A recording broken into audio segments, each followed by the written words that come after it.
Buenas tardes, bienvenidas y bienvenidos a esta tarde de Cosecha Negra, que vamos por la 12ª edición. Bueno, son ya 12 años que llevamos colaborando con este festival. De hecho, cualquier día le propondremos a Lorenzo Silva cambiar el nombre, llamarlo Cervantes Negro en vez de Getafe Negro, por lo menos para acá. Porque aquí, bueno, tanto el festival como Lorenzo Silva, como la cosecha de cada año tienen su casa anualmente desde hace 12 años y la verdad es que estamos muy orgullosos y también muy contentos de que esta sea una casa donde pues muchos autores y autoras nuevas y nuevos son conocidos aquí o se dan a conocer al público, sobre todo hablando del el premiado o premiada del año, ¿no? Así que nos vamos encontrando año a año con una multitud de voces distintas. Voces distintas son maneras de narrar distintas, maneras de fabular diferentes, distintos estilos, distintos lenguajes. Me ha dicho Lorenzo que este año además la cosecha de este año se caracteriza por una escritura especialmente cuidada y esta es casa del cuidado también del idioma. Así que estamos doblemente satisfechos por acoger este festival. Esta cosecha negra del año y nada, no me enrollo, que los saludos institucionales son siempre muy pesados y le dejo a Lorenzo Silva la palabra. Mil gracias por estar aquí con nosotros. Pues muchas gracias, Ernesto. Gracias un año más al Cervantes por colaborar con nuestro festival, por darle soporte y apoyo moral y más allá, y también por acogernos en este salón para que podamos, como cada año, ya va siendo una tradición, hacer el ejercicio de entresacar entre la cosecha del año una serie de autores y una serie de libros que siempre pensamos que deben ser especialmente representativos de lo que comentabas antes, ¿no? Del amor por la herramienta. Hay quien piensa que la novela negra, el género policial, es una forma narrativa más bien funcional, donde los aspectos estilísticos o lingüísticos pasan a segundo plano. Yo creo que los 4 autores que tenemos aquí esta tarde demuestran claramente que eso no es así. Y también quiero agradecerles a todos ustedes la presencia. Vamos a mantener una conversación en la que, además de hablar de la obra de los 4 autores, también vamos a intentar reflexionar sobre cuál es el sentido y el valor que tiene la literatura criminal, cuál es la razón que ha llevado a cada uno de ellos a acercarse a este género y al tipo de historias que cuentan. Y también, como es curioso, cuando uno analiza la obra de 4 autores, que además no tienen nada que ver simultáneamente, es un ejercicio muy curioso para el lector encontrar las afinidades, que son curiosas y profundas, y también las divergencias o las diferencias, que son al final las que dan diversidad y le dan gracia a la historia. Los voy a presentar brevemente. Voy a seguir, me van a perdonar porque como la obra de alguno de ellos es ya bastante profusa, no quiero equivocarme a la hora de citar títulos y demás, y voy a apoyarme en la ficha de autores del festival. En todo caso, la tienen en la web getafenegro.com para si quieren completar la información sobre cualquiera de ellos. Empiezo por Ana Elena Rivera, que está la segunda en la mesa, pero por orden alfabético es la primera que aparece en la lista de autores. Es licenciada en Derecho y Administración de Empresas. Verán ustedes, lo siento por ustedes, que en la mesa somos mayoría los licenciados en Derecho. Somos una plaga en el país, una plaga peligrosa y onerosa para el país, pero ¿qué le vamos a hacer? Bueno, pues ella es una de las licenciadas en Derecho que están en esta mesa hoy. Antes de dedicarse a la literatura ha tenido otra vida, como casi todos los escritores, dicho sea de paso, en eso no es muy excepcional. Se ha dedicado durante bastante tiempo a la gestión dentro de una multinacional, ella nos dirá más si quiere. Y desde hace muy poco tiempo se dedica a la literatura, coincidiendo, como ella dice, y me parece que es interesante, con el nacimiento de uno de sus hijos, o de su hijo, y es autora de la novela Lo que callan los muertos, por la que ha recibido el premio Torrente Ballester. Lo que callan los muertos es una novela interesante y singular por muchos motivos. Uno de ellos es el perfil de la protagonista, que es una investigadora de fraudes en la Seguridad Social. Es un punto de vista, por lo menos yo nunca lo había visto antes, me parece original. Además, los investigadores de fraudes a la Seguridad Social tienen mucho trabajo, con lo que es un personaje perfectamente verosímil y bastante atareado, ¿no?, en nuestro mundo. Y bueno, es un enfoque muy original y plantea una historia en la que, a partir de un suicidio y una desaparición, o más que desaparición, la razonable inexistencia de un pensionista que sigue cobrando su pensión a los 112 años, bueno, pues esas dos historias se entrelazan y no voy a contar mucho más, porque lo que no hacemos en Getafe Negro nunca es destripar las novelas de los autores. Inmediatamente a mi izquierda tengo a Arantxa Portavales. Arantxa Portavales también es licenciada en Derecho y es una autora que empezó a escribir de manera relativamente tardía. Empezó por el microrrelato. Por cierto, aprovecho para recordar que, como todos los años, Getafe Negro organiza un concurso de microrrelatos al que creo que todavía se pueden presentar y cuyo fallo haremos público el próximo sábado, en colaboración con la Escuela de Escritores. Bueno, pues Arantxa Portavales empezó acreditándose como microrrelatista y es autora, entre otras, de la novela Belleza Roja, que es su último título, el título del que en principio hablaremos, donde plantea una historia en la que, a partir de un crimen en un espacio cerrado, un crimen del que solo pueden ser responsables las 6 personas que están en ese espacio cerrado, que es una casa con todas las medidas de vigilancia como para asegurar que nadie más ha entrado ni salido que esas 6 personas, bueno, pues a partir de ahí, con unos personajes que son un par de investigadores de la policía y un psiquiatra que atiende a una de las personas que están implicadas en el caso y que tiene graves problemas psicológicos, pues con esos personajes plantea una investigación muy original, una investigación sorprendente hasta el final, que está ambientada en Santiago de Compostela. Bueno, no he mencionado antes que la historia de Ana Elena está ambientada en Oviedo, con lo que las dos son buenos ejemplos de eso que se ha dado en llamar en los últimos tiempos la descentralización de la novela negra, ¿no? Esa novela que durante mucho tiempo parecía pasar solo en Madrid y Barcelona y que desde hace ya bastantes años sucede en otros muchos lugares. En el extremo tengo a Laura Orens, seudónimo, como se suele decir en los premios literarios, cuando alguien no comparece con su nombre real. Bueno, Laura sí se llama, Orens es el seudónimo, ella dirá si quiere cuál es su identidad real. Bueno, para mí tengo que decir que es muy especial presentar a Laura y no lo voy a esconder, porque creo que sería poco elegante y poco leal con el público, ¿no? A Laura yo la conocí hace muchísimos años, cuando era todavía más joven de lo que es ahora, y yo incluso era algo joven todavía. La conocí porque, bueno, era lectora de una novela que yo publiqué hace ya bastantes años. En esa novela el protagonista masculino, aunque se llamaba de otra manera, se hacía llamar a sí mismo Orens y, bueno, pues es muy conmovedor, muy emocionante para un escritor ver que alguien que ha sido lector tuyo y alguien que además ha encontrado en algo que tú escribiste una fuente de inspiración se convierte a su vez en autora y además en una autora tan talentosa y tan ambiciosa como es Laura. Laura es autora de una novela que se llama Hasta los Andares. Si conocen el dicho más o menos, ya saben que en el trasfondo de la historia hay algún que otro cerdo, lo voy a dejar ahí. Hay algún que otro cerdo, pero cerdo de verdad, quiero decir, de los que dan salchichón, vaya. Y es una novela realmente, yo cuando la leí me pareció un alarde de valor y un alarde de literatura en muchos sentidos, ¿no?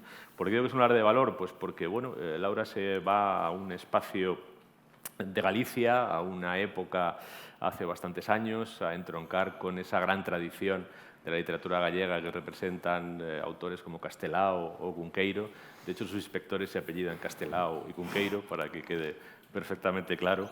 Y cuenta una historia que aparentemente, en la mirada más exterior, podría parecer una especie de Cluedo gallego, ¿no? Uno de esos crímenes donde todos tienen razones para haber sido el culpable. Por cierto, algo que también está en la novela de Arantxa Portavales, es una de las afinidades que surgen cuando uno lee autores distintos. Y además de desarrollar ese esquema clásico y desarrollarlo con mucha originalidad, también hace un homenaje a esa literatura gallega que mezcla el mundo de lo real con el mundo de lo imaginario, el mundo de los vivos con el mundo de los muertos, con una gran plasticidad, con metáforas de gran calado y de gran belleza. Y bueno, les recomiendo la lectura porque verdaderamente tanto ella como todos los autores que tenemos en la mesa esta tarde, como comentábamos antes, son personas que se toman en serio el uso de la herramienta del escritor, del lenguaje, del español en este caso, para sacarle matices novedosos y matices interesantes. Y por último, tenemos a Martín Doria, que es un escritor argentino-colombiano, colombo-argentino, o bueno, no sé lo que en fin, no sabemos, pero el hecho es que es de ascendencia tanto colombiana como argentina. Él vive en Argentina, pero en su literatura también aparece la realidad colombiana. Es el autor de Los niños del Mangle, la novela con la que ha ganado este año el premio Ciudad de Getafe de novela negra. Como le comentaba él antes, es un premio en el que cada año los que formamos el jurado solemos encontrar dificultades para decidir quién lo debe ganar, y en el que este año hemos encontrado grandísimas dificultades, porque teníamos realmente 4 novelas, cualquiera de las cuales podría haber sido digna ganadora del premio, y finalmente la decisión se inclinó por la novela de Martín. Es una novela que se acerca a una realidad durísima, como es la realidad de buena parte de América Latina, bueno, como es la realidad de buena parte del mundo. A veces tendemos a situar el horror solo en determinados lugares, cuando el horror está por doquier, también está entre nosotros, ¿no?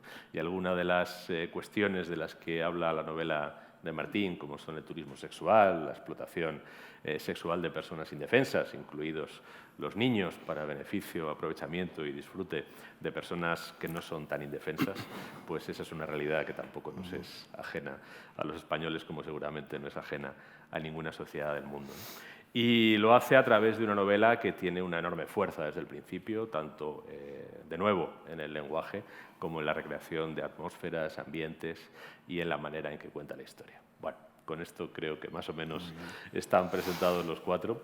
Y a mí me gustaría, para iniciar la conversación, que lanzaros a todos una misma pregunta muy general, para luego ir concretando un poco más. Yo he contado por encima de qué van vuestras novelas, pero si queréis decir algo más en esta primera intervención, pues también lo podéis decir. Sí me gustaría preguntaros, para arrancar la conversación, ya digo, ¿qué es lo que os ha atraído entre todas las opciones a vuestra disposición? ¿Qué es lo que os ha inclinado por escribir, para contar vuestra historia, hacer un relato en el que el crimen sea el eje de vuestra narración? ¿Qué es lo que habéis encontrado en el crimen o en la investigación del crimen de interesante para que hayáis decidido que de todas las historias que seguramente podéis escribir, la que finalmente se convierta en el libro que cada uno traéis aquí esta tarde, sea una historia criminal, una historia que tiene como eje, como detonante, un hecho criminal? Empezamos, si queréis, Laura, por orden, el extremo. Vale. Bueno, pues en mi caso, lo cuento muchas veces porque es cierto que la historia nació un 31 de diciembre del 99, que es cuando sucede la trama.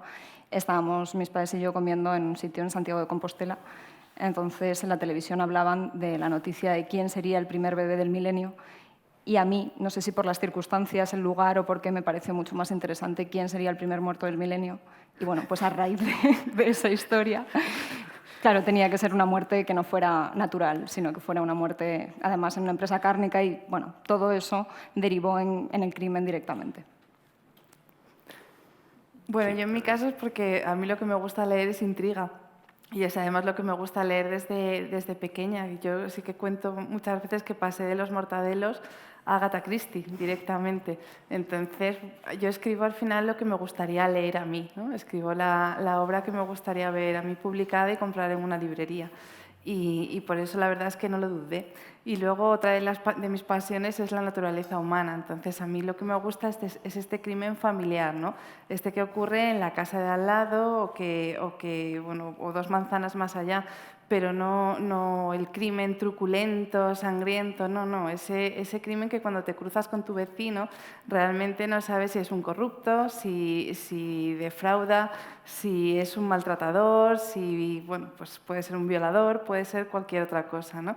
Es que esconden las puertas de la casa de los vecinos y eso es lo que me atrae y por eso es lo que escribo. Bueno, a mí lo que me pasa es que la novela negra o el género me termina rompiendo un poquito mis planes. Yo cuando empiezo a escribir, trato de no escribir novela negra, pero creo que mi vida ha sido un poco una novela negra y los lugares donde he vivido. Yo crecí en Colombia en los 80, con todo el tema de la narcoburguesía, que fue su ascenso, y produjo en cada una de las familias, aún los que no estábamos directamente relacionados con ese conflicto, produjo efectos que hasta el día de hoy sufrimos y sentimos, y modifican nuestra vida y nuestra forma de pensar y nuestros recuerdos. La idea original de Los Niños de Mangle la tuve a los 17 años cuando, volviendo a mi ciudad, yo nací en una ciudad que se llama Barranquilla, al norte de Colombia, la costa Caribe, venía de otra ciudad que se llama Cartagena de Indias, y yo había tomado la decisión de irme a la tierra de mi madre, que es la Argentina. Venía en un micro, no sé cómo se dice, autobús, creo que se dice acá, un autobús. Iba con ese aire melancólico de las despedidas. Me despedía de la ciudad, de unos primos que yo tengo allá, y veía la playa, ¿no? Digo, ¿cuándo volveré a ver esto? ¿No? A 17 años uno sabe muy poco de la vida y son muy pocas las cosas que uno puede manipular y manejar, y el plan es demasiado abierto. Así que estaba en una... Y quizás por esto que yo les cuento de haber vivido en un lugar y en una época que estábamos golpeados por noticias truculentas y de sangre todos los días, se me ocurrió la historia de un hombre que también se despedía, pero no sé por qué, no me pregunten por qué, estaba escuchando, me acuerdo, los Pet Shop Boys, un cassette en mi Walkman, qué viejo que estoy, estaba escuchando en mi Walkman amarillo Sony, un cassette, y se me ocurrió, mis novelas son bastante melancólicas en cierto punto, y se me ocurrió, no sé por qué, que habré leído en esa época, la idea de un europeo.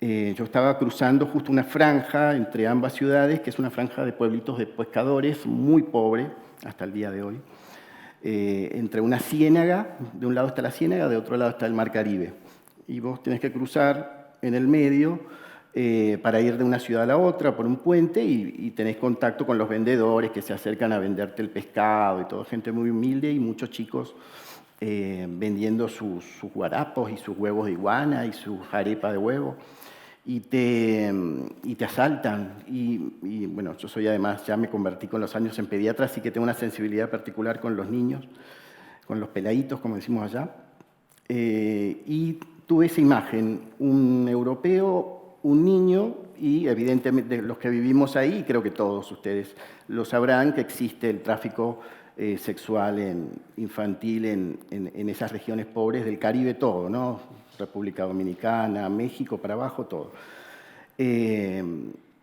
Cuba incluso. Y ahí me entró la idea, y fíjense, tuvieron que pasar 20 y pico de años, yo ya habiendo publicado novelas que originalmente no eran negras, pero entraron en el género gracias a algún consejo, decidí que esa historia que había quedado en algún lugar de mi memoria tenía que salir a la luz, y ya tenía algunos elementos de la novela negra. Decidí que para contar una historia tan terrible y tan triste, a lo mejor el género que tiene algunos esquemas base, me iba a permitir desarrollarla de una forma que no fuera demasiado agresiva para el lector. De hecho, es una novela que tiene un personaje detectivesco que cultiva un humor sarcástico y un poco triste y un poco melancólico. Así que fue un recuerdo, en definitiva, para contestar tu pregunta de mis 17 años, abandonando el Caribe para siempre casi. He vuelto, por supuesto, pero ya no a vivir. He vuelto a despedir nomás, pero no a vivir. Bueno, pues en mi caso, bueno, yo venía de una novela que no era de género negro, que de hecho además es la primera, todas las entrevistas las empiezo igual, ¿por qué ese salto? ¿No? A veces me dicen, ¿por qué has abandonado lo literario? Como si, y ahí has apuntado muy bien, como si no hubiera literatura en la novela negra, ¿no? Y venía de una novela intimista y especialmente dolorosa a la hora de escribirla, y entonces necesitaba pasarlo bien, y entonces es cuando ya viene la parte de ¿qué hay de malo en nosotros que nos hace pasarlo bien matando gente? ¿No? Y yo sé, la respuesta la ha dicho Ana, ¿no? Todos pasamos de Mortadelo y de Esther es un mundo a Agatha Christie. Y de repente yo necesitaba escribir un libro que me sintiera escribiéndolo como me sentía de pequeña cuando el paraíso era sentarte en un sofá y leer una de Agatha Christie nueva, ¿no? Pues nosotros no teníamos ventanas al mundo, teníamos una tele en blanco y negro, sin mando, había que levantarse y encima echaban o toros o misa. Entonces El paraíso era una novela de Agatha Christie. Entonces yo tenía muchas ganas de volver a eso, ¿no? Y bueno, hice ese círculo cerrado, que es un claro homenaje solo en eso, porque evidentemente mi voz no es la de Agatha Christie, pero tenía muy claro que quería recrearme en eso. Porque además, evidentemente ya lo digo en las citas del libro, una cita de Hércules Pogot de Cinco cerditos, cuando dice, alguno de nosotros, Montseny, vemos la belleza en lugares raros. Y en el crimen hay la belleza de la normalidad. Nosotros nos sentimos muy reconfortando leyendo esas barbaridades porque nos hace sentirnos normales. Cuando uno cierra las páginas de una novela negra, dice, uff, qué retorcida es la gente, pero yo soy normal. Y eso creo que es lo que es apasionante de la novela negra. Eso y que es jodidamente entretenida, que es algo que no nos perdonan los escritores literarios. Yo también soy de escritora literaria, ¿no? ¿O no? ¿No somos literarios los cinco, no? Totalmente. Claro. A mí la verdad es que siempre que oigo esa expresión, ¿no? Novela literaria y demás, no sé, me resulta extraño, ¿no? Es como una novela, sea cual sea su asunto, será literaria o no en función de cómo la escribe quien la escribe. La temática es absolutamente indiferente a esos efectos, ¿no? Y la etiqueta parece un poco redundante incluso, ¿no?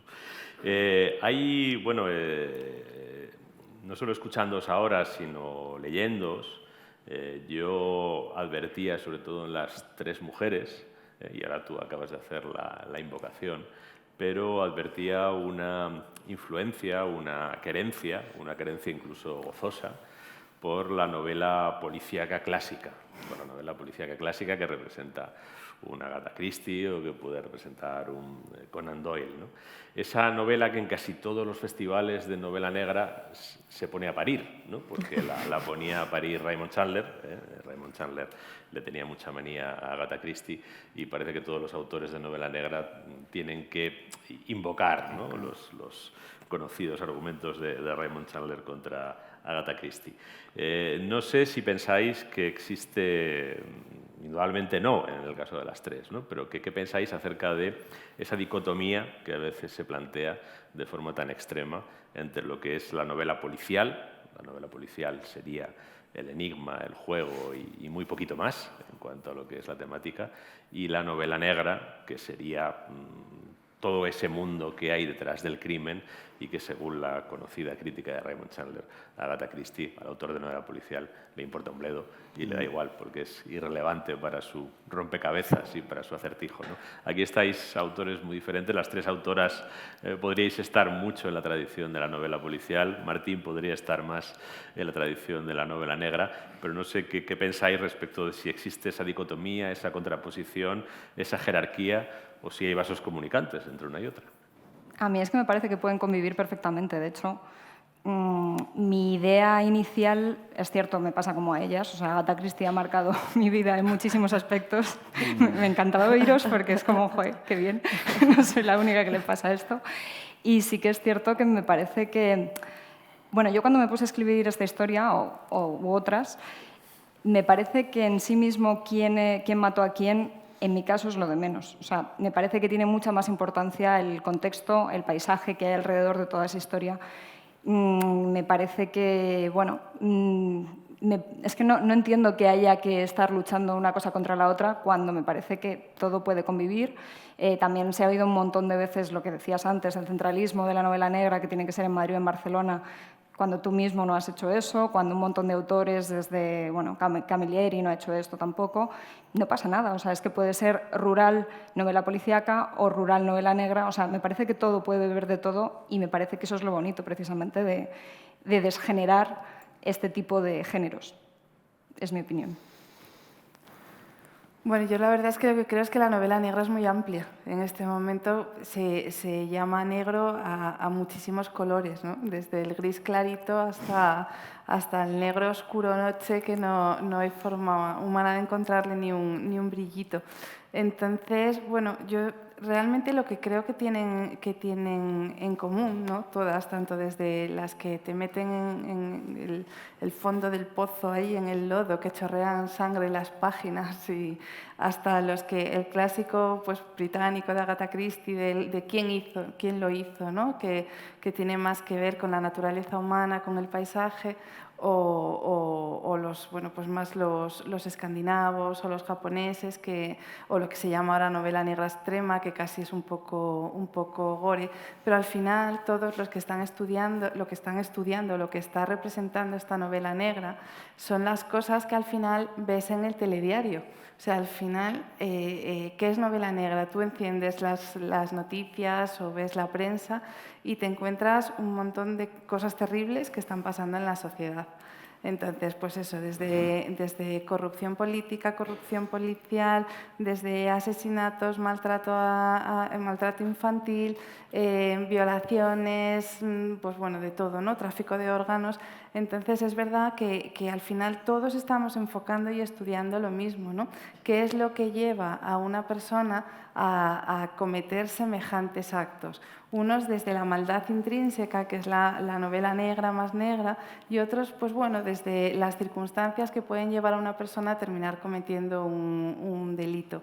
Entonces, al final todos explican lo mismo, todo explica una realidad social desde diferentes puntos de vista, ¿no? Los hay que lo explicamos desde el gris clarito y los hay que lo explican desde la parte más oscura, pero al final todo responde a la misma realidad social, y yo creo que eso es lo que es común en el género negro, ¿no? Que explica la sociedad tal como es, ¿no? Que refleja lo que cada día vemos, los problemas que tenemos hoy como ciudadanos.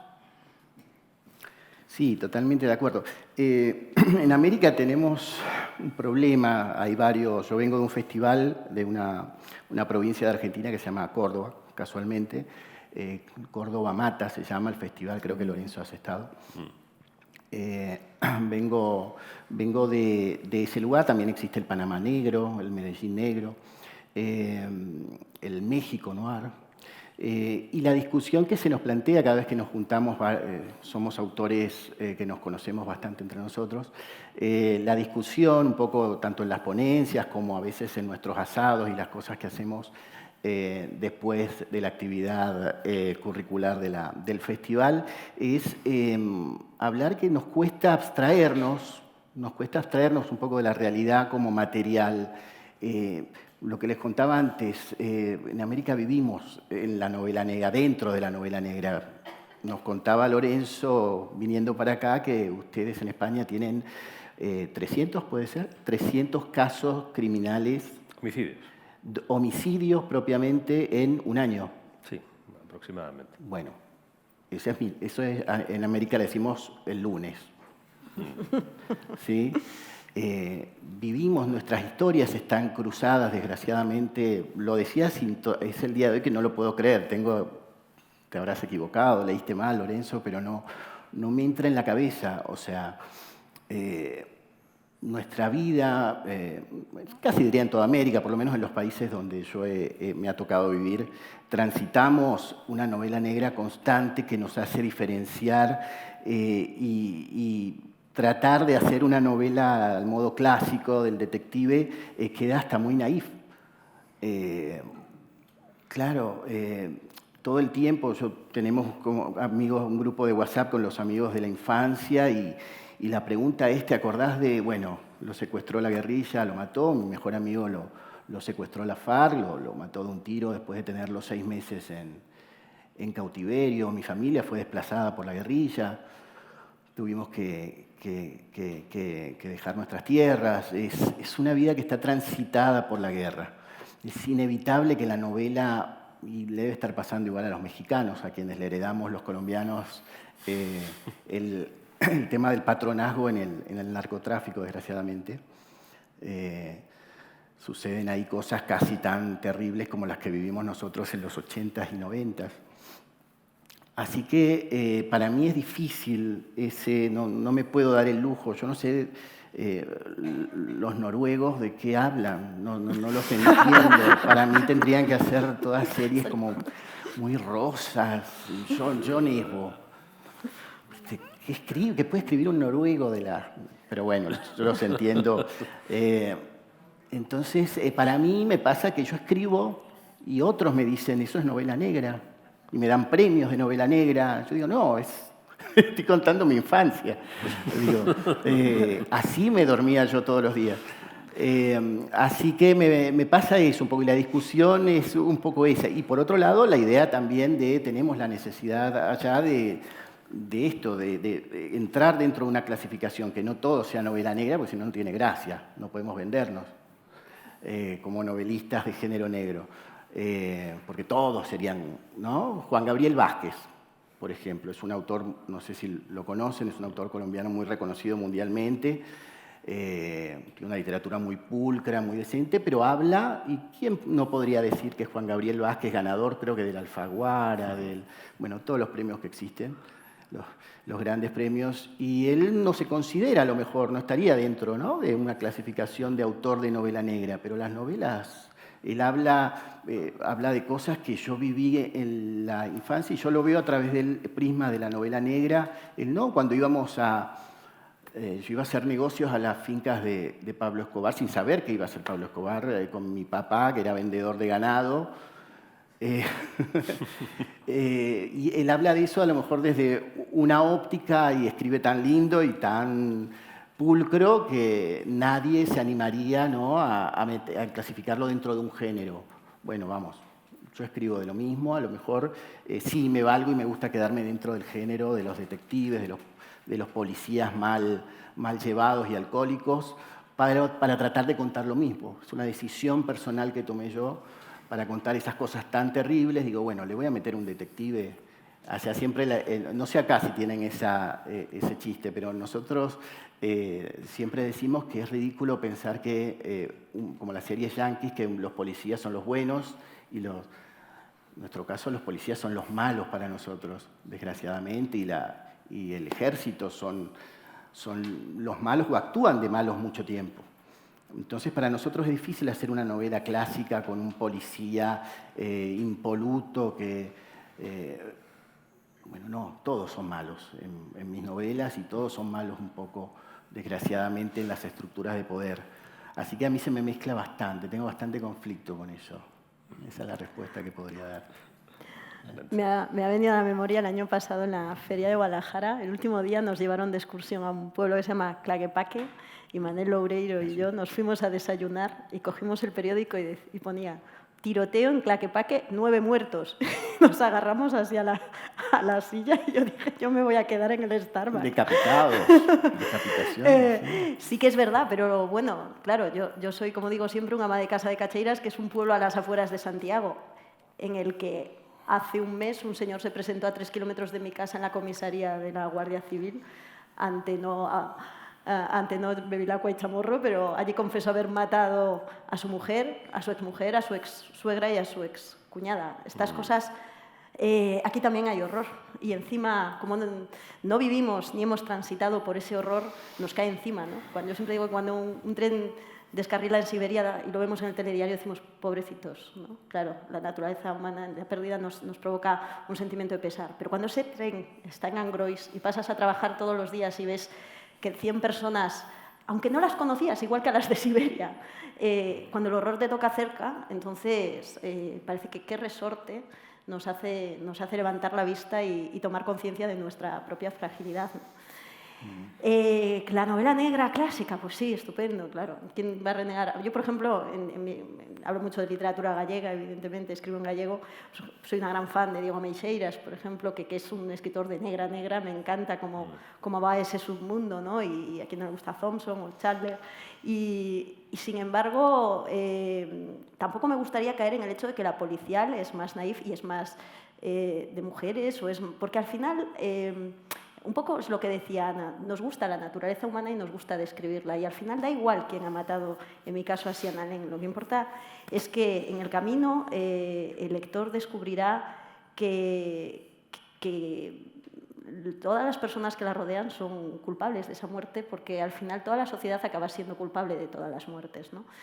Y entonces todos empezamos a hacer revisión y empezamos a descubrir todos los sentimientos que nos asaltan en nuestra vida real, desde la culpa hasta la asunción del dolor, o al final todos los sentimientos universales, que de eso trata la literatura, de hablar de nosotros y de hablar de historias cotidianas.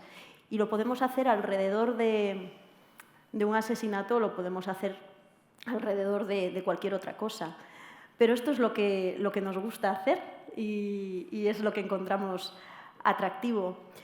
Pero a mí sí que hay algo de Agatha Christie que yo creo que... Porque yo creo que sí que hubo un momento en el que parece que estamos hablando de ella, pero lo hemos nombrado.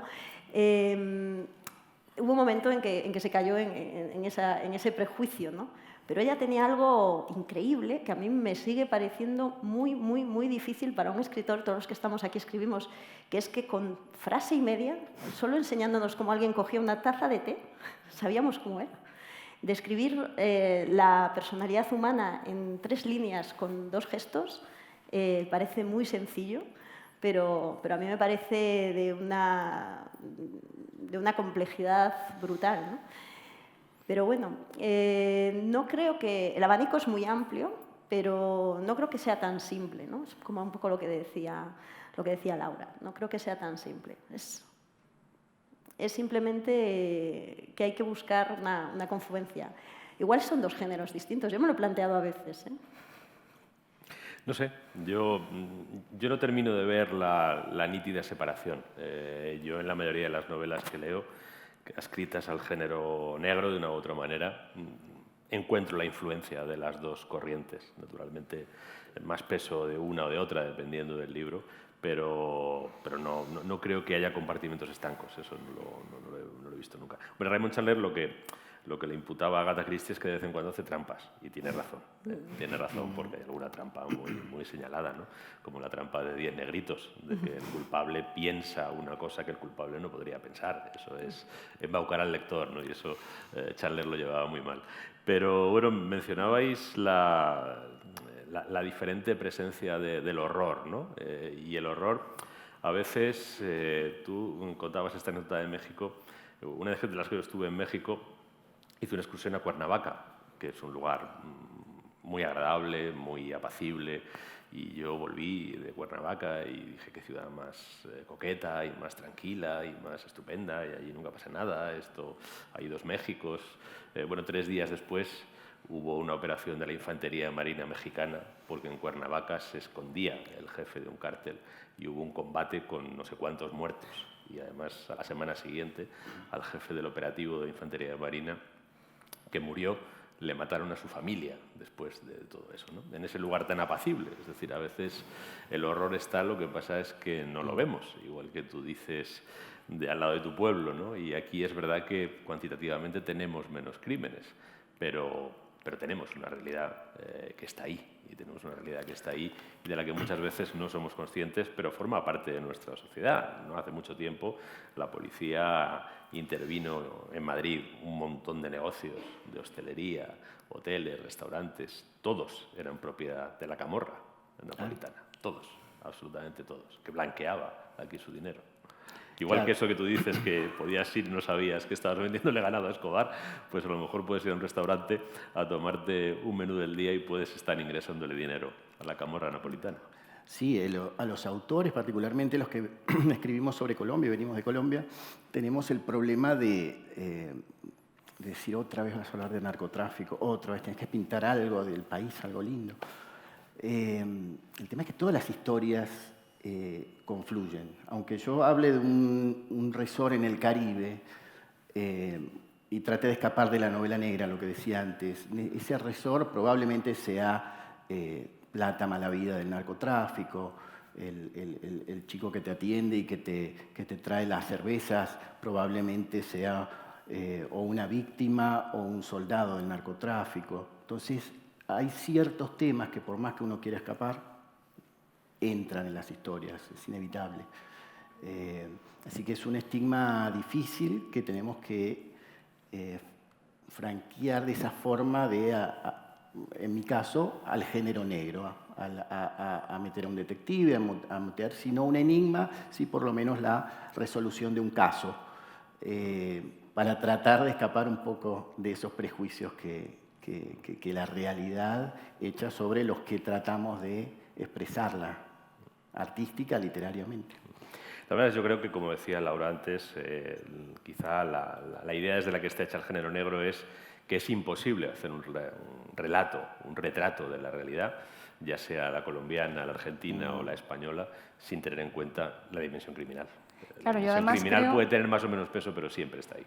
Sí, claro. Además, creo que muchas veces, con esta separación de género negro, policíaca, no se está teniendo en cuenta la mirada del lector. Es decir, todos tenemos nuestras sombras y yo creo que muchas veces una novela, por muy naif que pueda parecer, hace de espejo de lo que nosotros vemos, que a lo mejor para el de al lado no es algo importante, pero para nosotros sí, eso puede ser el gran drama de una existencia. Entonces, me parece que poner el foco en si esto es naif o no, porque tiene un perfil de personajes determinado, da igual, si es lo que decíamos, la oscuridad está en el vecino de al lado, si es que no hace falta ir más allá. Hombre, hablando de los noruegos, que son los que más venden, el público los elige a ellos, porque hablan de sus temas y de conflictos intrafamiliares, y bueno, eso también es horror y también es negro. Luego, si queréis, iremos ahí. Yo os quería hacer una pregunta antes a todos, que tiene que ver con vuestra elección de la mirada desde la que contáis vuestra historia, que al final, lo quiera uno o no, acaba coincidiendo bastante con la mirada del investigador. A veces esto es muy claro por la propia manera de plantear la narración, incluso porque se puede hacer en primera persona desde el investigador, pero al final, incluso aunque no se haga así, la mirada del investigador está dirigiendo en cierto modo la mirada del lector, ¿no?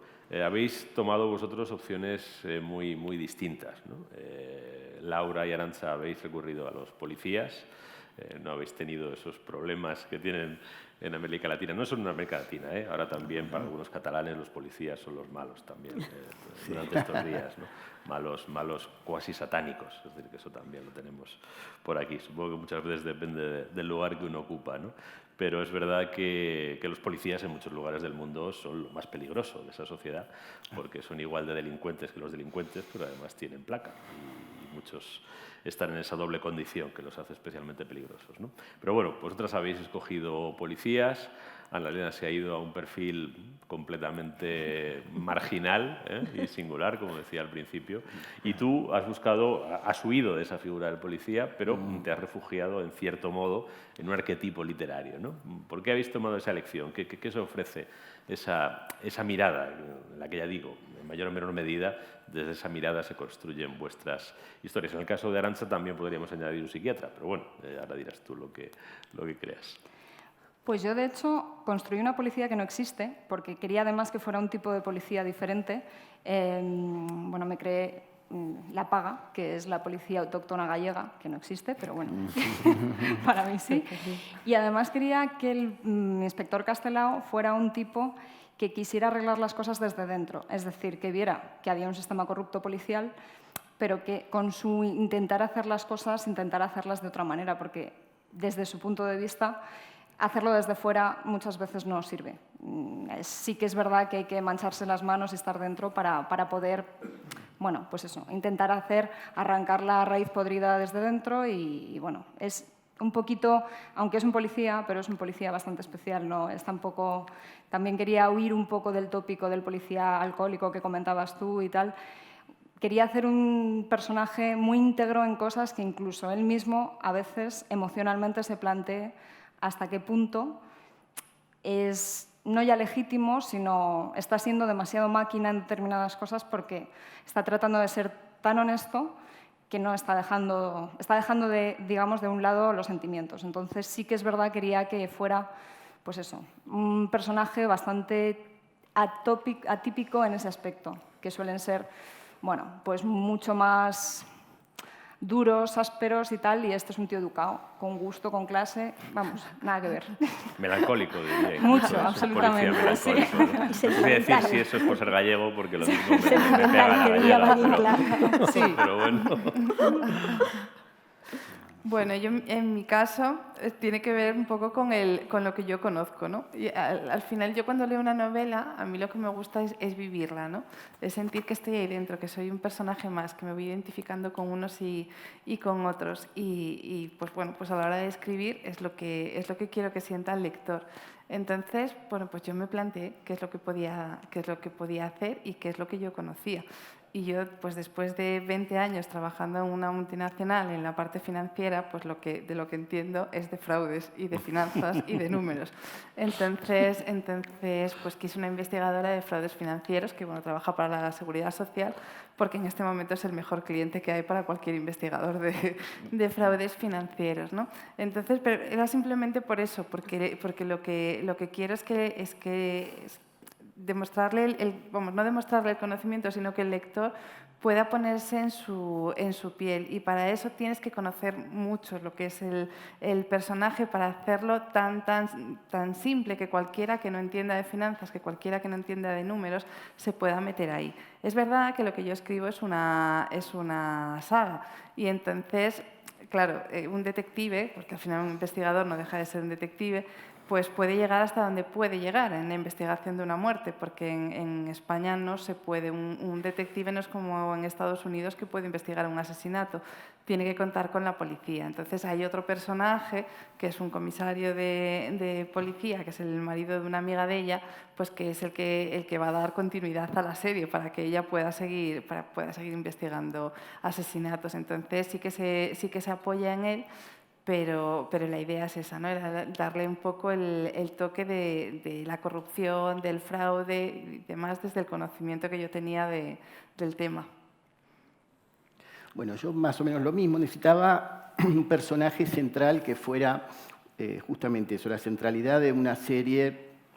La idea es continuar la saga de este personaje central que se llama, le dicen el Caimán, porque su nombre es Efraín Sánchez y recuerda a un jugador de fútbol de la década de los 50 que era colombiano y fue el primer futbolista que vendieron al exterior y a la Argentina en particular. Le quedó el Caimán porque todos conocerán, los que tienen más de 80 años, una canción que se llama Se va el Caimán para Barranquilla. Y los que no, también. Sí, también.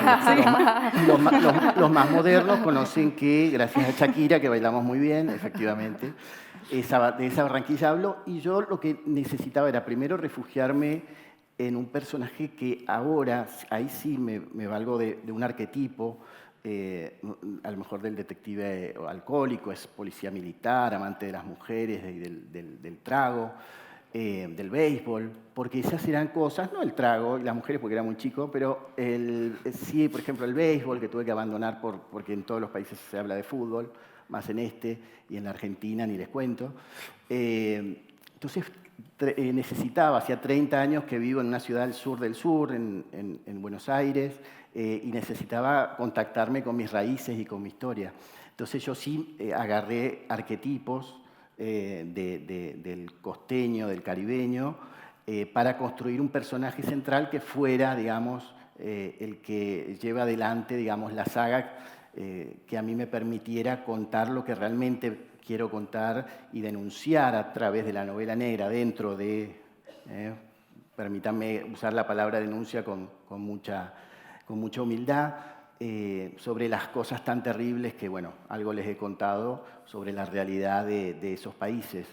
Entonces yo sí me até, digamos, al arquetipo de ese personaje. Además, a mí me interesa, lo digo honestamente, que el lector al que yo apuntaba y que me interesaba es un lector de esa zona particular del Caribe. O sea, yo pienso, si bien dicen que lo ideal es no escribir pensando en el lector, yo sí pensaba, porque es una región que, si bien capaz ustedes la escuchan nombrar por los personajes famosos que salen de ella, Shakira y toda la cuestión, pero no tienen voz la gente humilde. Es una cultura que ustedes seguro que conocen muy poco, y además tiene cosas muy lindas para mostrar. Me parece que yo trato de rescatar no solo las cosas feas, sino las cosas lindas que tenemos, que son muchas para ofrecer, y trato de usar, siempre lo voy a repetir en todas mis charlas, de parte de la editorial, permitirme permitir a mí y permitirse ellos también publicar algo en un argot que es poco conocido no solo en España, sino incluso dentro de Latinoamérica, dentro de Colombia mismo, porque es de una región muy particular del norte. Tuvimos que escribir un glosario final como para ayudar al lector de otras partes, pero yo apunto ahí, a ese lector. Capaz hago mal, pero era una necesidad que yo tenía a la hora de escribir, capaz exorcizando algunas cosas propias, de sentirme también un poco extranjero por mi historia, ¿no? Y decía, tengo que volver un poco a mis orígenes. Así que esa fue mi motivación. A mí, de todas maneras, lo que tiene que ver con ese argot, me parece excelente que los editores españoles apuesten por preservarlo y se preserven todas las modalidades del idioma. Creo que una de las grandes ventajas de tener un idioma que hablan como lengua nativa casi 600 millones de personas es que, por fuerza, es un idioma con mucha variedad. Y esa variedad es parte del idioma. Crecimos escuchando... Ay, no quiero decir groserías en español, pero Pardiez, no sé ya si se dice eso, pero... Hace tiempo me que... sale una que empieza con G y es una grosería, sí. Pero todas palabras ¿no? de España, y crecimos porque eran las ediciones españoles que llegaban allá. Así que durante muchos años, así que está bueno devolverles ahora un poco de argot nuestro. Bueno, nosotros hemos leído mucho a MC y Losada. No, el reggaetón a mí no me... Por favor, esa culpa no fue mía. Esa es una desgracia mundial que no sé qué nos ganamos, por Dios. Bueno, pues en mi caso, yo que también vengo como Ana, bueno, somos las dos de Derecho, pero yo oposité a Finanzas, empiezo todas las novelas haciendo un Excel, con sus columnas, con sus personajes, con sus tramas. Y sin embargo aquí tenía muy claro que quería hacer una novela de círculo cerrado, tenía muy claro los 6 personajes sospechosos, tenía muy claro que iba a ser a 2 voces, la de una de las sospechosas, que además me encanta porque como está, pues tiene problemas psicológicos, me encanta hablar. Bueno, mi voz literaria que más me gusta es Mujer loca hablando, que básicamente coincide con la de la vida real.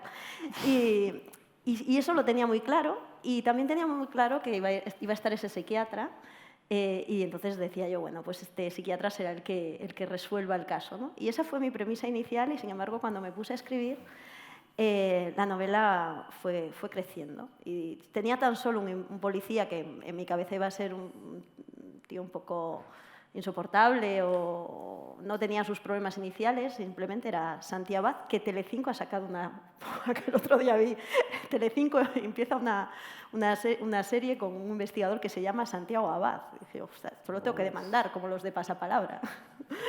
Pero bueno, yo tenía a mi Santi Abad. Y de repente, así como voy escribiendo, surge el personaje de Ana Barroso, pero sobre la marcha.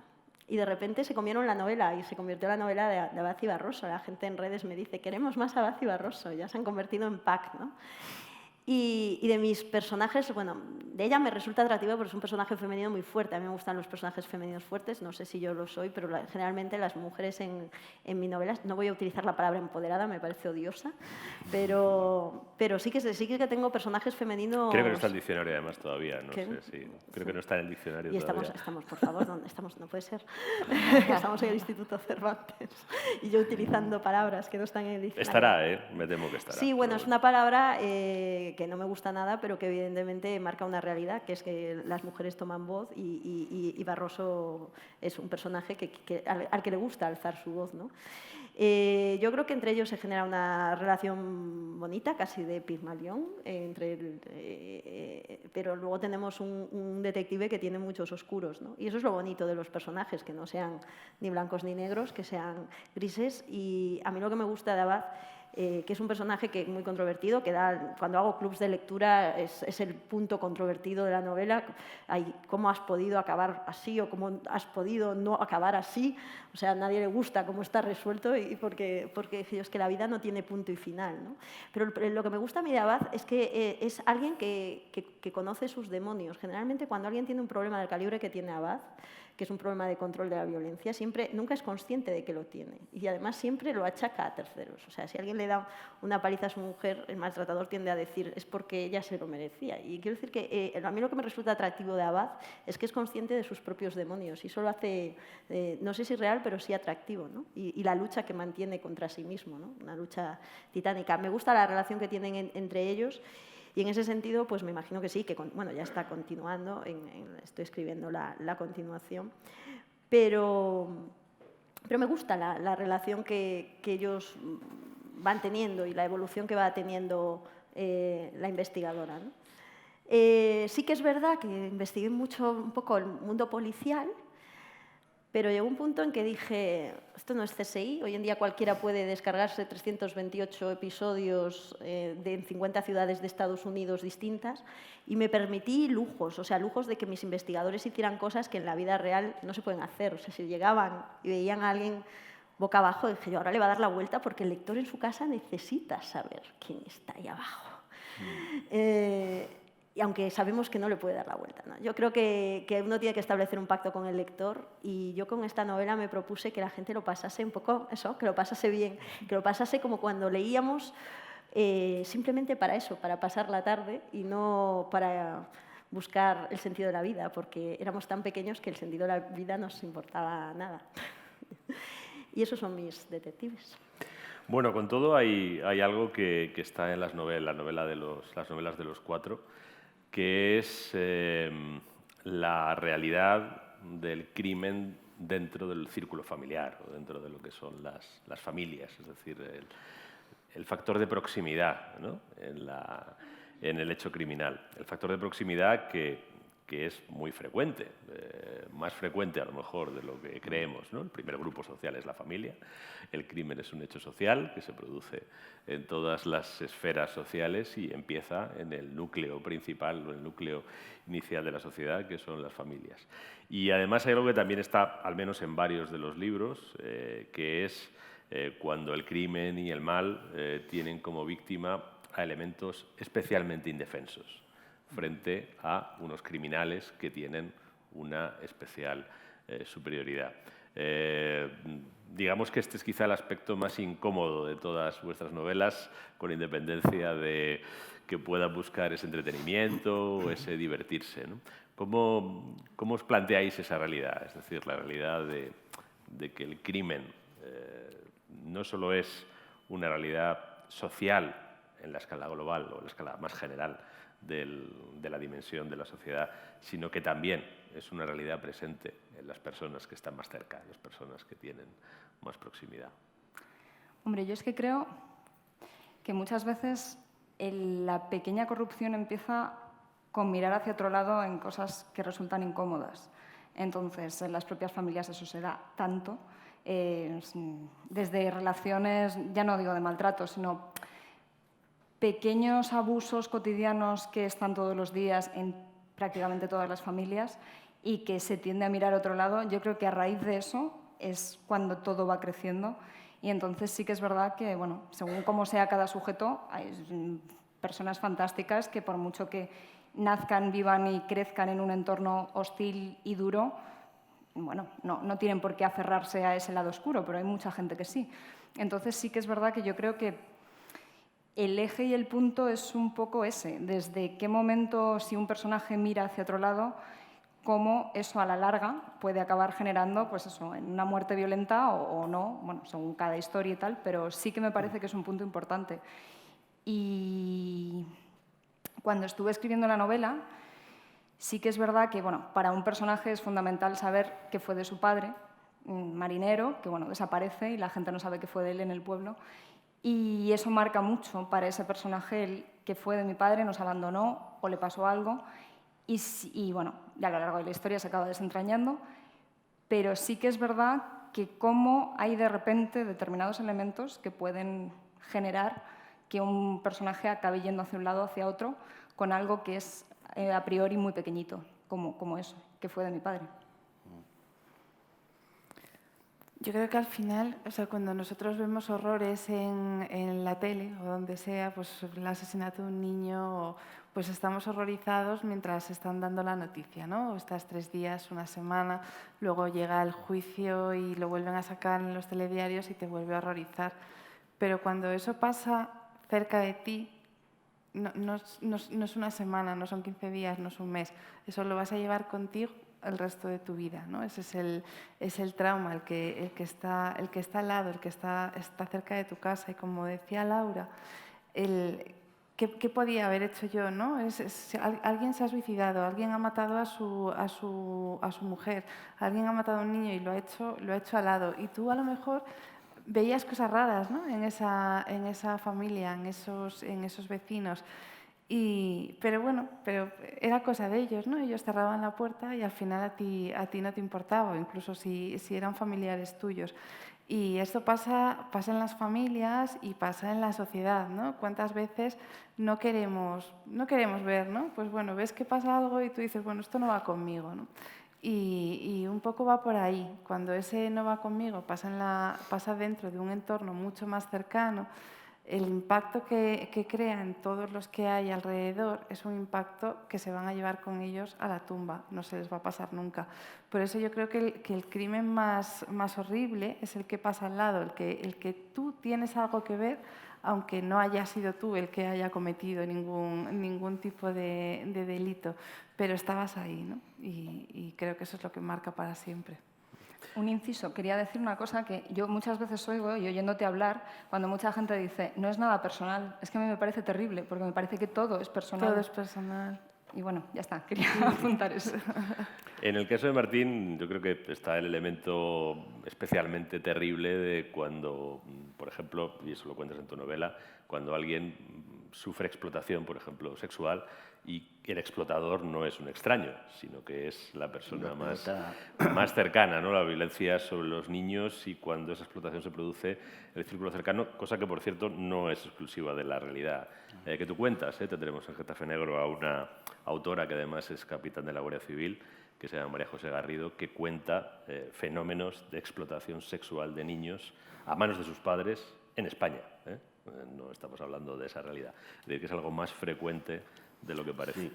Sí, es terrible, es demasiado. Yo fui médico de hospital público muchos años en Argentina, en una ciudad de provincia, sería acá el extrarradio, le decimos el conurbano, que es zonas más desfavorecidas social y económicamente, y sí, es algo que ves a diario, digamos, la violencia. A mí me interesa particularmente contar y, repito, denunciar, digamos, la violencia sobre los chicos en particular. Pero se me ocurría antes de hablar, sí, puntualmente, cosas que podemos leer todos en las noticias o leer en las novelas sobre la muerte, la violación. Desgraciadamente, siempre hay que pensar primero en algo intrafamiliar. Es algo con lo que me ha tocado tratar, desgraciadamente, en el hospital. Pensaba, si pudiéramos contar la historia de las familias, normalmente, como una propia novela negra, ¿no?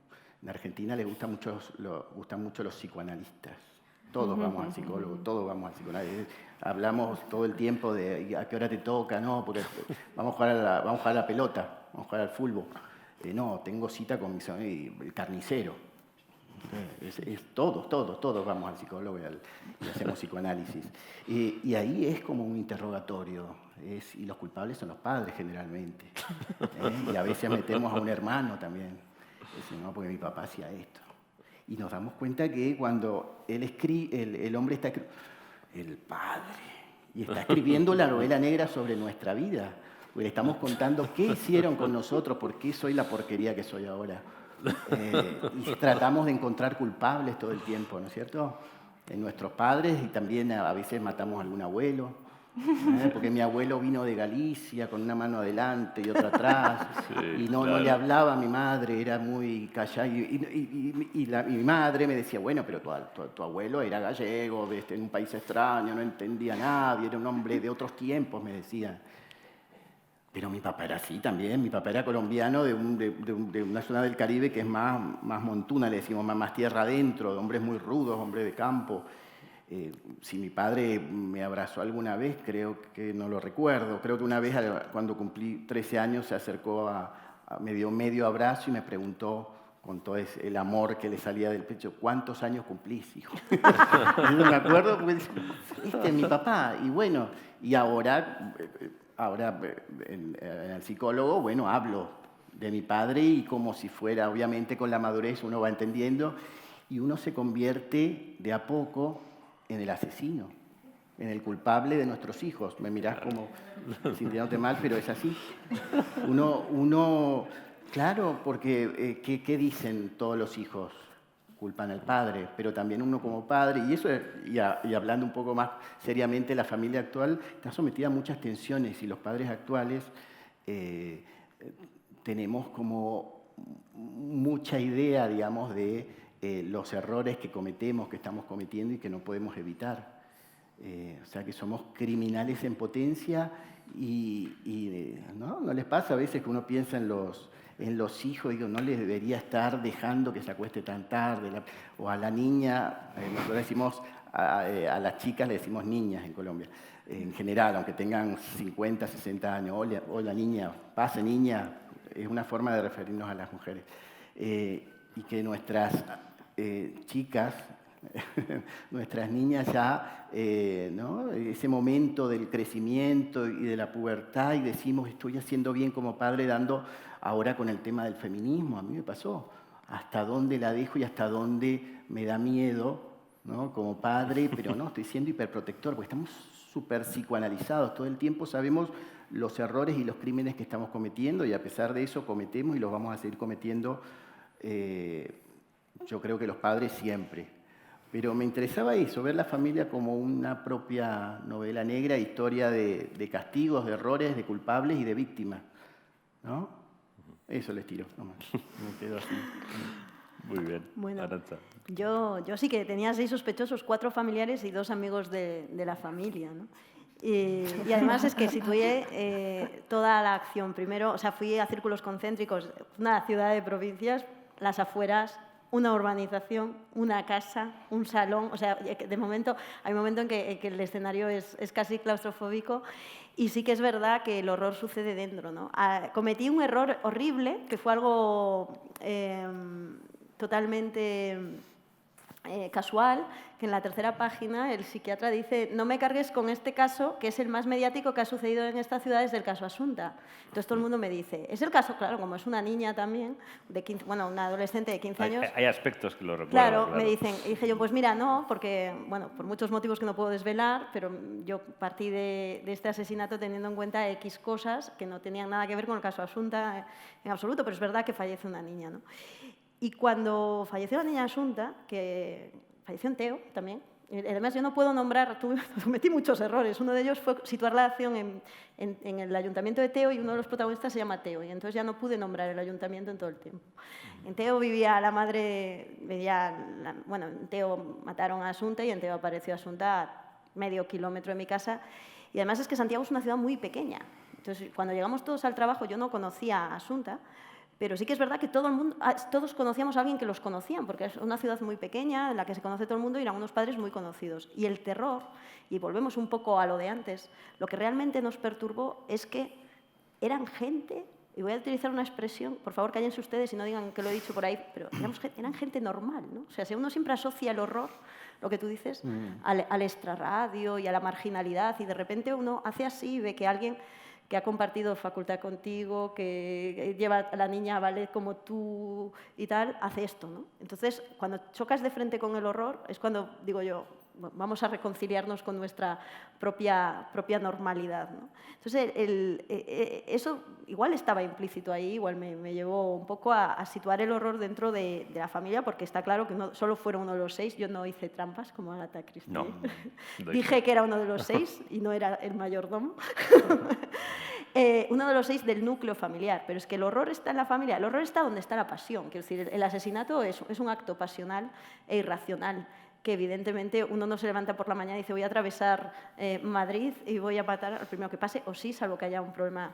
Realmente el horror viene germinándose, como tú dices, viene cultivándose y viene desbordándose en un núcleo de pasión. Y nada genera más pasión que la familia. Y siempre... Sí, acaba, pero claro, y entonces hay otros. Yo siempre digo que hay 3 contextos en los que se puede matar. Un atasco, o un semáforo, en un partido de fútbol o en una cena de Navidad con cuñados, ¿no? Y ahí vamos.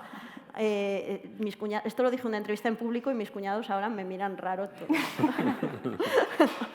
Pero es verdad que al final es una forma de definir que todo el mundo puede perder el control y todos llevamos mecanismos internos que nos ayudan a someterlo. Y nunca nos planteamos que pudiéramos hacer esto, ¿no? Pero hay momentos en que esos mecanismos quiebran y hacen clac en situaciones extremas. Y no me digáis por qué, el tráfico es una de ellas, pero lo es. Y desde luego la familia o el núcleo de las grandes pasiones, ya sean a raíz no sé, de una herencia, de una ruptura, bueno, ahí tenemos al final, ¿qué es toda la violencia de género? ¿Qué son todas esas más de 1000 mujeres muertas desde el año 2003, desde que se han empezado? Es que antes no pasaban estas cosas, sí pasaban, pero no se contaban. No pasaban. Quiero decir, sí que estoy segura, o sea, sí que había mucha violencia doméstica, pero no las mataban tanto. ¿Y por qué? Porque no se iban. La diferencia es que antes no se iban, no había divorcio, no había separación, no había independencia, no había capacidad económica de la mujer. Y desde el momento en que la mujer tiene su propia capacidad económica, tiene su capacidad de decidir, decide, yo no sigo en este infierno, entonces te mato. Entonces, al final, estamos en que el horror está ahí, ¿no? Bueno, me ha apasionado todo lo que has dicho de psicoanálisis. Yo en todas mis novelas pongo un psiquiatra y una señora loca. Hasta aquí puedo leer. Yo quería hacer un apunte de lo que decías de la pasión. Estoy de acuerdo, pero también tengo una cierta contradicción porque bueno, se leen muchos crímenes muy asépticos, todo lo contrario a la pasión. Y bueno, de hecho me interesa porque es en lo que estoy trabajando ahora. Entonces sí que es verdad que normalmente cuando pensamos en historias de criminales solemos pensar en un acto así muy pasional, muy bestia y muy desgarrador, como tú decías antes, que las propias páginas chorrean sangre. Pero luego es cierto que también se dan, en la vida real también, personas que tienen una capacidad de acercarse a la muerte totalmente distinta. No sé si es que no sé cómo explicarlo, pero sí que es verdad que todo ese decorado que muchas veces arman sucede más allá de la ficción, esto es cierto. Entonces sí que es cierto que yo ahí no veo pasión por ningún lado. O es una pasión muy contenida en mucho tiempo, pero yo eso no lo veo como un acto pasional. Quisiera puntualizar pasión, no tanto como la pasión en el acto, porque, por ejemplo, yo creo que sino como motivación. Luego es verdad que hay asesinatos que son fríos, planificados, pero por ejemplo el de mi libro es uno de ellos, es un asesinato frío planificado desde el origen, ¿no? Pero yo creo que el origen, la causa, es una pasión mal entendida. Luego sí que es verdad que en función de cómo sea la persona, cuando digo que se hacen desde la pasión no digo que levanten el hacha y vayan, luego pueden planificarlo fríamente y hacerlo asépticamente, ¿no? Pero al final algo tiene que remover muy dentro, ya sin entrar dentro de lo que es la enfermedad o la patología que lleva no sé, Pero incluso el chaval que se levanta un día, compra una bazooka y se sube a un instituto de Estados Unidos y se carga 30, o sea, es el fruto o de años de humillación o del sentirte distinto o el afán de notoriedad o el cómo te ha machacado la sociedad o cómo quieres destacar. Al final eso es lo que quería decir. No sé si me estoy explicando bien. Sí, yo los veo muy distintos, por eso lo digo. Hay una motivación muy clara. Yo es que escribo sobre una investigadora de fraudes y es que lo tengo que decir, que es el dinero. El dinero y el poder también interés. matan. Que es una pasión. Yo ya he hablado antes de las herencias. Sí, es la pasión por el dinero, por mantener tu estatus, por tu estilo de vida, lo que sea, para que no te descubran lo que... Sí, sobre todo no perder tu libertad después de lo que has hecho, ¿no? Pero que bueno es... Pero a mí me llama la atención que últimamente, por ejemplo, hay bastantes crímenes donde a lo mejor sí hay alguien que puede obedecer a un motor pasional, pero los que intervienen personas que lo hacen pura y simplemente por interés y desde el desprecio a la vida humana desconocida y a cambio de una remuneración. Es decir, hay bastantes crímenes últimamente de encargo con sicario que además cobra 10.000, 15.000, 20.000 euros. Tampoco estamos hablando de 400.000 o de millones, ¿no?, que te resuelvan la vida. El concejal de Llanes, por ejemplo. Los autores materiales fueron un par de individuos que cobraron 30.000 euros. En negro, que me sale la inspectora de Hacienda. Claro, sí. Y por nada más. transferencias difíciles Y con de eso y un simular. poco de desprecio por la vida humana se puede matar a una persona, ¿no? Por no hablar del narco, que el narco mata fríamente. El narco mata para que le paguen la droga, ¿no? En una misma no es nada personal, ahí sí que no es nada personal. Puede haber frialdad y pasión. El mismo chico narco, el sicario que mata por 10 pesos, es un apasionado y va a ver a su equipo de fútbol favorito y se queda sin garganta de gritar un gol. Y se considera que el fútbol es una pasión y puede ser frío para matar. Así que Bueno, estamos un poco al límite del tiempo. Yo quería dejar por lo menos 10 minutos por si alguien quiere intervenir, quiere hacer alguna pregunta a cualquiera de los autores. Sí. Nuestro querido amigo colombiano es Sí. anecdótico, ¿eh? Se ha referido a la campeón del Caimán. Yo puedo deciros que hace tiempo, en el ambiente nocturno y lumpen de Madrid, sobre todo donde había música, si oía se va el Caimán, es que había llegado alguien a los que le llaman La Palma. Esto ocurría desde el Bourbon hasta el avión pasando por Pasapoga. La Pasma. Sí. La policía. La policía. Sí. Y policíaco o negro, eso es el sexo de Los Ángeles. Si yo empiezo una novela diciendo que un ladrón entra en el banco, saca una pistola para cometer el atraco y en el atraco muere una de las secretarias, llega la policía, empiezo una novela policíaca. Si en ese mismo banco alguien abre la puerta, se encuentra a la secretaria muerta y llega el director del banco y se le queda mirando, estoy empezando a escribir una novela negra.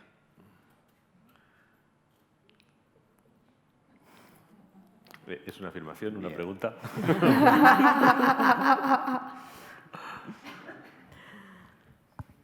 Es una Ambiente el mismo, personajes muy similares. El desarrollo dirá dónde está la negritud. Sí, es un límite muy tenue a veces, ¿no? Sí, bueno, yo lo que no sé muy bien es dónde colocarlo, ¿no? Para mí, por ejemplo, hay algo de lo que yo sí que me suelo revelar. Me interesan poco las discusiones terminológicas, lo tengo que decir, no sé si se ha percibido lo que decía antes, ¿no? Me interesa poco el deslinde.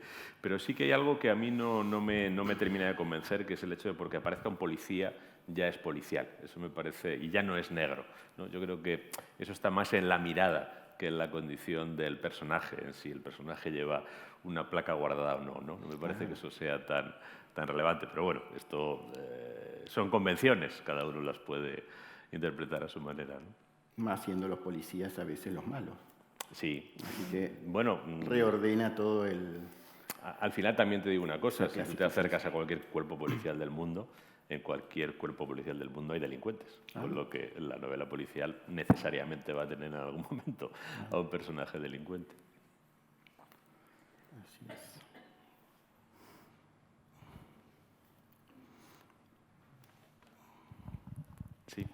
Hola. ¿Hay algún vínculo entre la gastronomía y la novela negra? Porque Manuel Vázquez Montalbán, con su Carballo, daba recetas. Andrea Camilleri, que es su amigo, y saca a Montalbano como homenaje a Manuel Vázquez Montalbán y a Carballo, plantea la gastronomía como algo muy importante en la vida de Montalbano. Por cierto, hoy creo que la 2 repone nuevos episodios o los mismos episodios que había planteado antes. Incluso Laura Orens, en su dibujo de portada, aparece un cerdo. No sé, es algo que está... Es un contrapunto al horror, al mal, la gastronomía. Es un contrapunto por la vida, ante la muerte, ante el acoso, ante la opresión, ante todo lo que supone desprecio al bien. Es una pregunta. Yo la cojo. Sí. Más que nada porque, o sea, yo os confieso, algún lector me ha dicho que mis novelas dan hambre, ¿no? Porque aparecen muchos platos de la gastronomía local y porque se pasan el día comiendo. O sea, yo creo que al final, cuando estás hablando de las emociones más básicas, que son las que al final llevan a matar, ¿no? Es el instinto. Nosotros nacemos con un instinto agresivo, ¿no? Al final no matamos porque vivimos dentro de una sociedad que no permite matar y porque pasamos por una educación, pero al final los animales matan y nuestro instinto animal mata. Y el instinto animal también nos lleva a comer. Entonces, cuando estás hablando de emociones primarias, supongo que todo se relaciona, ¿no? Estás mostrando personajes un poco al desnudo, ¿no? Estás mostrando todo lo que como personas intentamos dar siempre nuestra mejor cara. Lo bueno que tienen los personajes es que no tienen que hacer eso, pueden contar todo lo que les apasiona. Y yo creo que la comida es uno de los básicos, de los instintos básicos del ser humano, y creo que por eso aparece tanto en la novela negra. Sí, ahora hay... Acá, no sé, hay discusión sobre glifosato, los cultivos de los alimentos, ¿no? ¿Están al tanto la del tema? ecológica, el cultivo ecológico. En América tenemos, Sí. Latinoamérica Sí. particularmente, sobre los modos de producción de los alimentos. El glifosato es la sustancia con la que las avionetas tiran por encima, fumigan, ¿sí? Para matar los bichos que suelen traer a mal las cosechas. Y sobre eso pues ya empiezan a haber evidencias médicas sobre lo que produce en el ser humano. Estamos teniendo mucha población de los alrededores de las zonas de cultivo, con niños que nacen con deformaciones o gran parte de la población que muere de cáncer. Y a Monsanto no lo pueden tumbar, decimos nosotros. Eso es una novela negra. Están matando gente delante nuestro. A mí vienen a consultorio gente de determinada zona diciéndome que cultivan, que tienen cultivos en los alrededores de soja. La soja en América se está comiendo todo lo que es la ganadería, otro tipo de cultivos, porque es más fácil de producir relativamente y los chinos la pagan muy bien. Así que se fumiga mucho y el poder económico que hay detrás de eso es enorme. La última novela, y también, digámoslo, los vegetarianos, los veganos, están también hablando viendo a los que consumen carne como criminales. No sé si esa situación acá en España o en Europa está, pero allá está muy, muy vigente todo el tiempo. El último premio de novela, hay un premio de novela muy conocido que se llama Clarín, una amiga lo ganó el año pasado, y habla sobre ese tema, particularmente de una sociedad medio distópica donde se deja de comer animales y se empieza a servir comida humana. Así que sí, es material para la novela negra con estos ejemplos que te acabo de dar. Hay ya novelas negras que están sobre el tema de la contaminación del agua, por lo menos en la Argentina, y particularmente ese tema del glifosato Me parece que es en todo el mundo que está esa discusión. Me parece haber visto en Netflix alguna referencia a documentales sobre lo que estamos consumiendo. Y en medicina, yo soy médico, está todo el tiempo replanteándose, ustedes lo deben sentir, que sale la dieta de esto, la dieta del otro, que un día dicen que hace mal la leche de vaca, el otro día dicen que hace mal los cítricos, después dicen, no, los cítricos estaban bien, pero la leche no. No, la leche está bien, pero los cítricos un poquito. Entonces van cambiando y todo el tiempo hay discusiones y en definitiva se están jugando con la vida nuestra, de nuestros chicos, de las nuevas generaciones. Así que eso material me parece bastante potente de novela negra.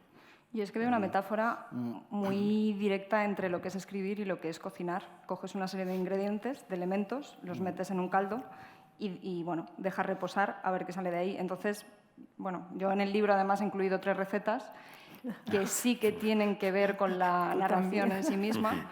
Y bueno, pues entonces me parece que el concepto es el mismo.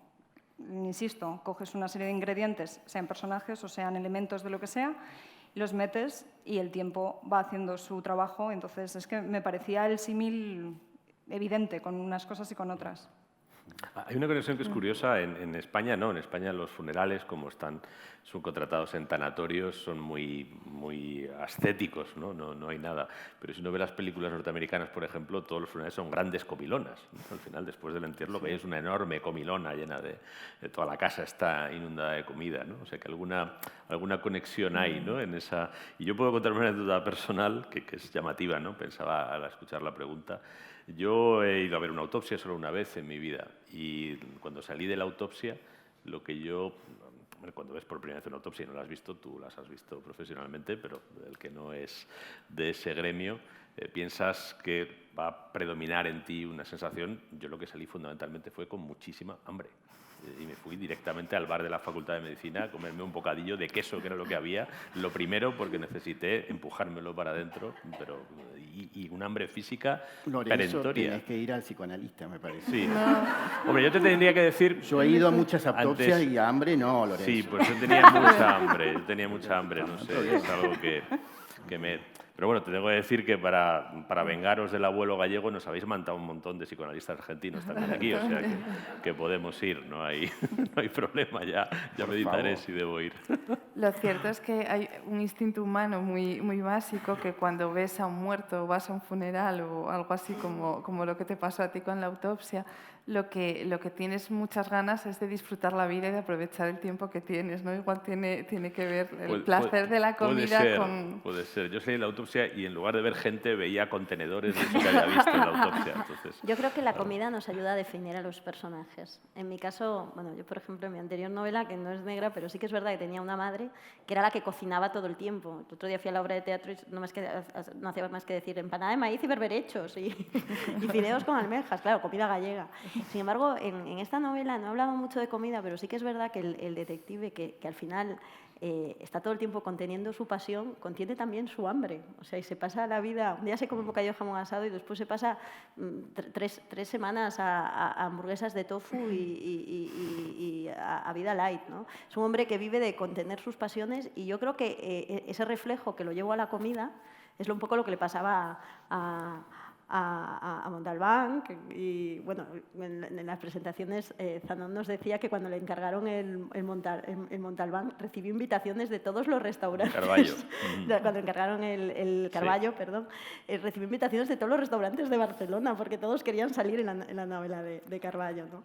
Porque todos teníamos esa imagen de Carballo cocinando, ya cuando sale con el Masterchef, ¿no? Pero yo creo que un poco la comida, es un poco lo que dice ella, nos ayuda un poco a definir el personaje, ¿no? Pero esto nos pasa ya no solo en la novela negra, desde que somos pequeños. Yo cuando era pequeña moría por tomar alubias y galletas de jengibre como los 5. Y al final nunca supimos, quiero decir, que yo no supe que era el jengibre hasta que llegó Ikea. O sea, pero me parecía algo apasionante, ¿no? Entonces quiero decir que la gastronomía al final es una forma de... que era al final que era eso, era la libertad, ¿no? El poder comer lo que les daba la gana. Entonces, al final, la comida está evidenciando el carácter de nuestros personajes. No sé si lo compartís o no, pero en mi caso yo creo que de forma consciente o inconsciente lo acabamos haciendo. Sí.